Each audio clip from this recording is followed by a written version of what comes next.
नमस्कार दोस्तों, आपका स्वागत है योगेश महाजन लीगल चैनल पर। योगेश महाजन लीगल चैनल पर हम आपको प्रस्तुत करेंगे नवीनतम सुप्रीम कोर्ट के फैसलों और विभिन्न अन्य न्यायालयों के फैसलों पर और विधि ज्ञान को प्रसारित करने का प्रयास करेंगे। इस चैनल पर हम न्यायिक फैसलों के महत्व को समझाने और विधि समझौतों की युक्तियों को समझाने का प्रयास करते हैं। हमारा मकसद है कानून और न्याय के क्षेत्र में ज्ञान को आपके पास पहुंचाना, तो कृपया हमारे चैनल को सब्सक्राइब करें, घंटी आइकन दबाएं, वीडियो को लाइक और शेयर करें। दोस्तों, माननीय सुप्रीम कोर्ट की एक जजमेंट आई है जो कि 20 सितंबर 2024 की है और ये डाउरी डेथ से रिलेटेड एक जजमेंट है जिसमें अपीलेंट्स वर्सेस स्टेट ऑफ उत्तराखंड का ये जजमेंट है और ये रिपोर्टेबल जजमेंट है और ये क्रिमिनल अपील नंबर 249 ऑफ 2013 की है। जो अपीलेंट्स हैं वो एक father in law mother in law है, उनको कन्विक्शन था, वो ट्रायल कोर्ट ने ग्रांट कर दिया था। हाई कोर्ट ने जो सेंटेंस थी थोड़ी सी रिड्यूस कर दी थी और फाइनली जो मैटर था वो माननीय सुप्रीम कोर्ट में आया था और माननीय सुप्रीम कोर्ट ने यहाँ पर फादर इन लॉ और मदर इन लॉ है उन दोनों को एक्विट कर दिया था और हस्बैंड की जो सेंटेंस थी वो ऑलरेडी कंप्लीट हो चुकी थी, तो हस्बैंड ने प्रेफर नहीं किया था अपील के लिए, लेकिन यहाँ पर father in law mother in law को एक्विट कर दिया था। 304 बी और 498 ए का जो केस था और जिसमें कन्विक्शन हुई थी उसमें उनको एक्विट कर दिया था। माननीय सुप्रीम कोर्ट ने यहाँ पर ये बताया कि जो सेक्शन 113 बी है इंडियन एविडेंस एक्ट का, जिसमें प्रिजम्पशन होती है कि अगर मीन्स कोई भी डाउरी डेथ का जो केस है पहले, लेकिन सबसे पहले प्रोसिक्यूशन को प्रूव करना होगा सारे जो एसेंशियल इंग्रेडिएंट्स हैं डाउरी डेथ के बियॉन्ड रीजनेबल डाउट जब तक वो प्रूव नहीं कर पाएंगे तो प्रिजम्पशन जो है वो हमेशा प्रोसिक्यूशन को ही के ऊपर ही रहेगा कि मीन्स ये कहना कि डाउरी डेथ नहीं हुई है कि अक्यूज्ड के ऊपर जो ऑनर्स ऑफ प्रूफ है वो ट्रांसफर नहीं किया जा सकता, लेकिन सबसे पहले वो तभी किया जा सकता है जब डाउरी डेथ के जो सारे एसेंशियल इंग्रेडिएंट्स हैं वो प्रूव करने जरूरी है प्रोसिक्यूशन को। तो आइए हम इसके कॉन्टेक्स्ट को देखते हैं और समझने की कोशिश करते हैं माननीय सुप्रीम कोर्ट ने किस आधार पे हाई कोर्ट का जो निर्णय था उसको सेटिसाइड कर दिया। तो आइए इसके फैक्ट्स को देखते हैं। 20 पेज की जजमेंट है। तो यहाँ पर बताया कि जो अपील थी वो हाई कोर्ट का ऑर्डर आया था। हाई कोर्ट का ऑर्डर जो जजमेंट आई थी वो 2012 की थी और जिसमें कन्विक्शन थी अपीलेंट की 304 बी 498 ए का, उसको पार्शियली अलाउ कर दिया था। मीन सेंटेंस थी ट्रायल कोर्ट की जिसमें 10 साल की सजा थी, उसे 7 साल का कर दिया था 304 बी के अंदर और सेंटेंस 498 में 1 साल की सेंटेंस उसको मेंटेन की कर रखा था। मीन्स ओवरऑल 7 साल की जो सजा थी वो बताई गई थी। और अपीलेंट्स जो है वो फादर इन लॉ है मदर इन लॉ हैं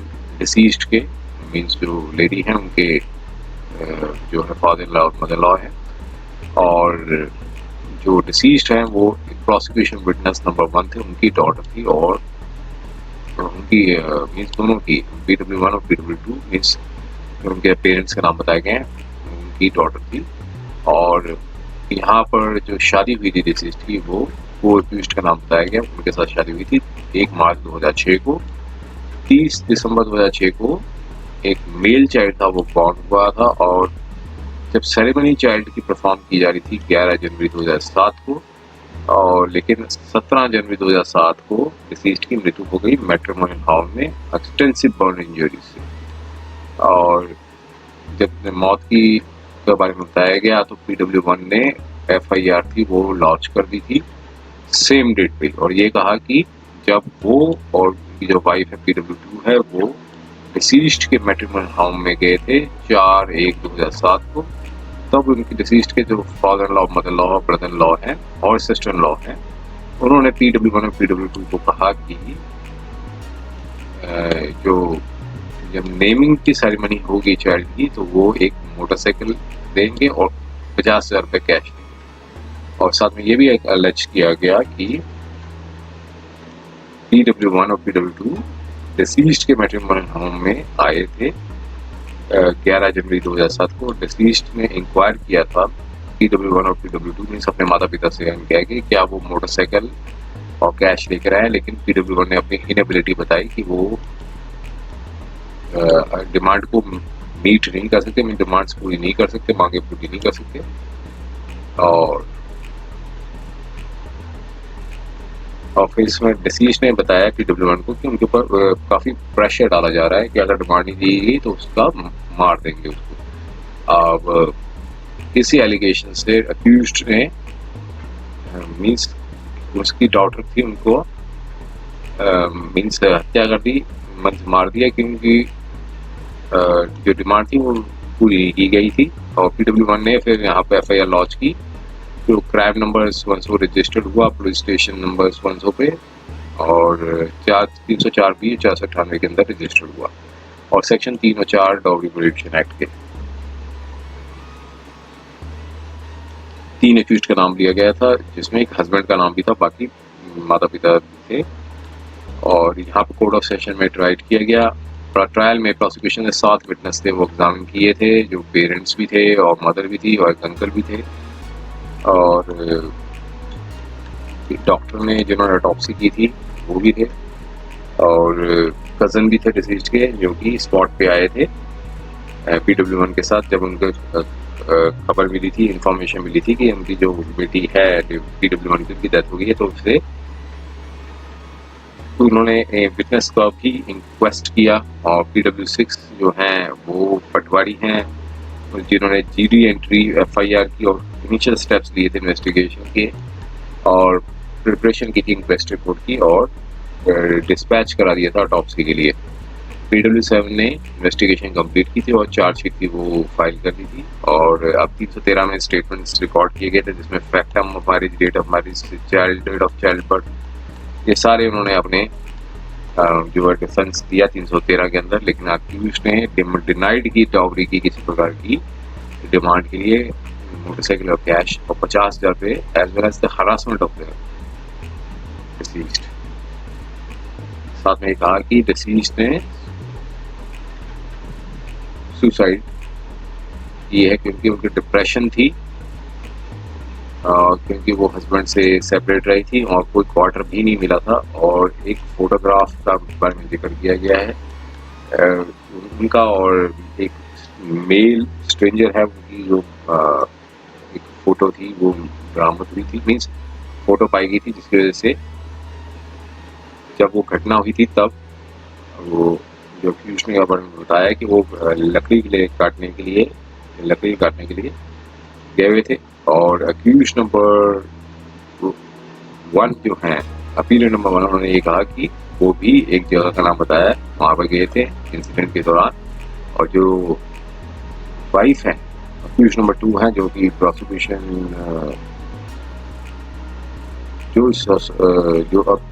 जो अपील नंबर 2 हैं, उन्होंने कहा था कि वो भी कपड़े धोने के लिए गई। डिफेंस ने अपने 4 विटनेसेस एग्जामिन किए, DW1 और DW4, और कलर्ड फोटोग्राफ्स थे 6 थे वो प्रोड्यूस किए। तो उन्होंने अपने स्टेटमेंट्स दी, और यहाँ पर बताया कि जो ट्रायल कोर्ट ने रिलाइड किया था स्टेटमेंट्स को PW1, 2 और 3 को, और कहा था कि डिसीज्ड ने हरास किया था, डिसीज्ड को हरास किया गया था जब एक कनेक्शन थी, डिमांड थी मोटरसाइकिल की, वो नहीं दी गई थी और कैश के लिए। और जो प्रिजम्पशन जो था 113B का इंडियन एविडेंस एक्ट का, अक्यूज्ड जो हैं वो कन्विक्टेड माने जाएंगे डाउरी डेथ के, पनिशेबल अंडर 304B के अंदर। अगर जब भी होगा तो ऐसे में प्रिजम्पशन ये मानी जाएगी कि उसने क्राइम किया है। और 2 सेपरेट क्रिमिनल अपील्स थी वो हाई कोर्ट में फाइल की गई थी, और एक अपील थी वो डिसीज्ड के हस्बैंड ने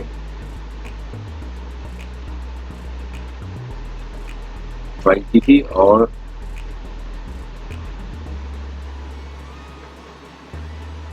दोनों अपील्स थी वो डिसाइड की गई थी इम्पीच्ड ऑर्डर से। और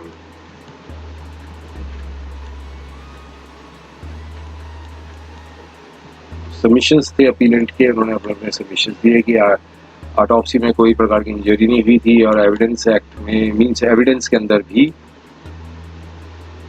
इंडिकेट जो डेथ हुई थी वो डे टाइम पे हुई थी। और डिफेंस ने ये कहा कि जब उन्होंने स्मोक को नोटिस किया तो वो विटनेस स्पॉट पे आए, और बर्न्ड बॉडी की डिसीज्ड की वो कोर्ट यार्ड में पाई गई।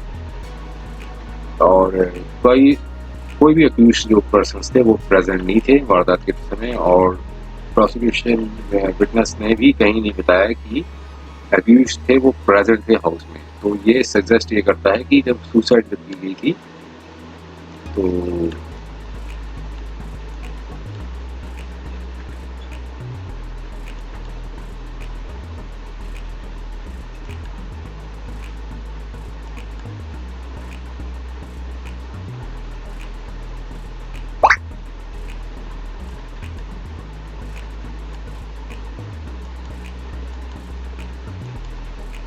ये सबमिशंस दिए गए थे। आप 113B का भी सारे उन्होंने अपने अपने सबमिशंस थे। आप स्टेट ने अपने सबमिशंस दिए और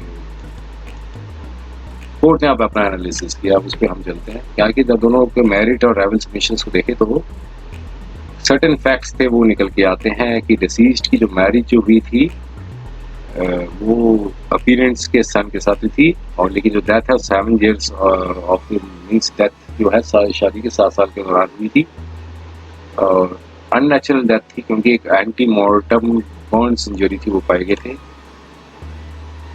और जो डेथ की जो घटना हुई थी वो मैट्रिमोनियल हाउस में हुई थी। 18 दिन पहले डिसीज ने एक मेल चाइल्ड को फाउंड किया था और डेथ से पहले कोई भी कंप्लेंट या FIR हरासमेंट से रिलेटेड नहीं फाइल की गई थी और कोई एविडेंस भी नहीं था कि किसी एक्यूज ने डिमांड की हो डॉवरी की और या फिर मोटरसाइकिल की और या cash from family members of deceased या फिर शादी से पहले या फिर at the time of marriage में किसी प्रकार की डिमांड की हो। और कोई एविडेंस भी नहीं था कि डिसीज जो है वो किसी प्रकार का फिजिकल असॉल्ट किया था किसी व्यक्ति द्वारा।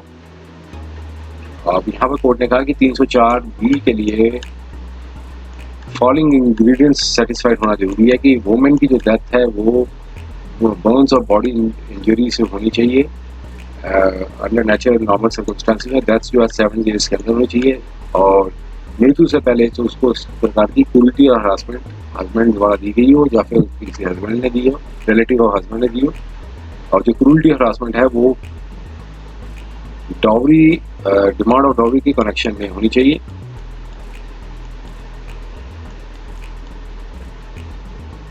अब यहाँ पर बताया कि जब सारे एसेंशियल इंग्रेडिएंट डॉवरी डेथ के प्रूफ हो गए तो प्रेजम्पशन 313B की थी वो अक्यूज के इसमें रेस की जाएगी कि उसने ऑफेंस किया डॉवरी डेथ का। लेकिन अब यहाँ पर कोर्ट ने कहा कि प्रेजम्पशन 113B जो है वो नहीं बनता है किसी commission of act of cruelty के या फिर हरासमेंट के लिए in connection of demand of the dowry. और प्रेजम्पशन जो यहाँ पे बताया कि हमेशा in respect of the commission of the dowry death जो है जब सारे एसेंशियल इंग्रेडिएंट्स हैं वो प्रूफ होने जरूरी हैं beyond reasonable doubt by ordinary rule of investigation के तहत। तो इसका मतलब ये है कि एसेंशियल इंग्रेडिएंट्स हुए डॉवरी डेथ के वो बर्डन जो होगा वो प्रोसिक्यूशन के ऊपर होगा। तो यहाँ पर बताया कि इंस्टेंट केस में भी डिसीज की डेथ हुई थी अंडर नॉर्मल सर्कमस्टांसेस में हुई थी 7 years ऑफ मैरिज। इशू था कि क्या मीन्स किसी प्रकार की क्रूरटी या हरासमेंट की गई थी हस्बैंड और रिलेटिव्स द्वारा मीन्स मृत्यु से कुछ समय पहले।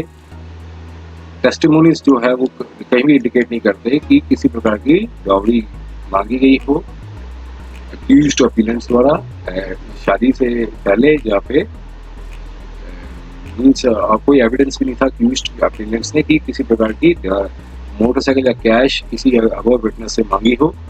तो ये सारे कोर्ट ने अपने एनालिसिस किए। तो कोर्ट ने कहा कि नो कोई भी टेस्टिमनीज नो डाउट जो टेस्टिमनीज थी PW1 और PW2 को वो किसी प्रकार की हिट नहीं करते हैं रूल ऑफ हेयरसे एविडेंस के बिकॉज जो ये जो है वो एक सर्कमस्टांस के साथ रिलेट है जिसकी वजह से एक डेथ की डॉटर की अननेचुरल डेथ हुई थी। लेकिन डिस्टिंक्शन करना जरूरी है between the admissibility and acceptability reliability of the piece of evidence. सिर्फ इस आधार पे कि जो पीस ऑफ एविडेंस है एडमिसिबल है इसका मतलब ये नहीं कि इसे एक्सेप्ट कर लिया जाएगा। एक्सेप्ट करने से पहले जो फैक्ट इशू है वो प्रूफ होने जरूरी है बियॉन्ड रीजनेबल डाउट और कोर्ट जो है इवेल्युएट फिर से करेगा जो मीन्स सराउंडिंग सर्कमस्टांसेस के वजह के हिसाब से और अदर जो फैक्ट्स हैं जो प्रूफ होंगे ऑन रिकॉर्ड में। डिस्ट्रेस केस में PW1 और PW2 ने कहा कि मीन्स क्या इशू वो जो मोटरसाइकिल का जो कैश डिमांड का था एक्यूज्ड का उसको लिया गया था, और जो रिप्लाई था उस पर उन्होंने ये बताया कि उन्होंने किसी ऐसा कुछ नहीं माना, तो क्योंकि उन्होंने एक मजाक समझा था। अब यहाँ पे कोर्ट ने कहा कि हम ये नहीं समझ पा रहे पेरेंट्स किस तरह से अपने जो डॉटर को ट्रीट करते हैं, जो जबकि उन्होंने मल्टीपल रिपोर्टिंग की है कि उनकी जान को खतरा है on demand of the on the account of demand, जो कि ज़्यादा पूरी नहीं की जाती है तो ये एज ए जोक समझा जाएगा। तो ऐसे कोर्ट ने कहा कि किस तरीके से पेरेंट्स जो हैं वो मल्टीपल रिपोर्टिंग से अपने आप को डिप्रेस समझते हैं। तो यहाँ पर एक सीरियस डाउट था कि ट्रूथफुलनेस ऑफ एलिगेशन थी, जब वो कोई भी प्रकार की एलिगेशन इस प्रकार की जो डिमांड है वो रेज की गई हो before the at the time of marriage. तो डाउट जो था वो फोर्टिफाइड हो गया एक जो इंस्टेंस ऑफ PW1 जो कि FIR में लिया गया था। FIR में ये कहा गया था कि अक्यूज्ड अपीलेंट्स जो हैं वो उनके जो एल्डर सन है और जो उनकी जो वाइफ है उन्होंने डिमांड की थी मोटरसाइकिल की और कैश की। एलिगेशन को कहा कोर्ट ने कहा कि इससे सपोर्ट नहीं किया जा रहा है। डिपोजिशन को PW1 और PW2 ने एडमिट किया उन्होंने कि अपीलेंट के जो एल्डर सन है वो डॉक्टर हैं वो अदर डिस्ट्रिक्ट में, और यहाँ से ये नी जर्क रिएक्शन आया अननेचुरल डेथ का उनकी जो डॉक्टर की हुई थी, और कोई इंडिपेंडेंट विटनेस जो थे वो विसिनिटी में एग्जामिन नहीं किए। तो यहाँ पे कोर्ट ने कहा कि हमारे कंसिडर व्यू पे असेंशियल इंग्रेडिएंट्स थे डॉवरी डेथ के वो प्रूफ नहीं हुए हैं, और जो कि प्रूफ करने थे बियॉन्ड रिजनेबल डाउट। तो यहाँ पर अक्यूज्ड को कन्विक्ट नहीं, मर्डर के लिए नहीं कन्विक्ट किया गया है, क्योंकि नो वर्थवाइल एविडेंस जो था वो बताता हो कि बर्न इंजरीज हुई हो, जो कि कोर्ट ने कहा कि सेल्फ इन्फेक्टेड भी हो सकती है, और accused suffer any other ante mortem injury. और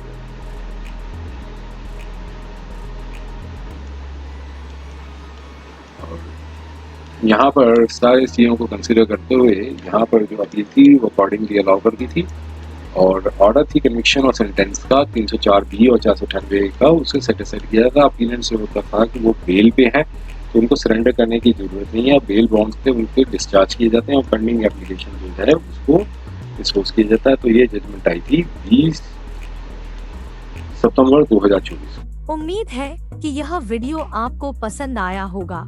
अगर आपने अभी तक हमारे चैनल को सब्सक्राइब नहीं किया है तो कृपया इसे सब्सक्राइब कर ले और बेल आइकन दबाकर नोटिफिकेशन प्राप्त करें ताकि आप हमारे नए वीडियो से अपडेट रह सकें।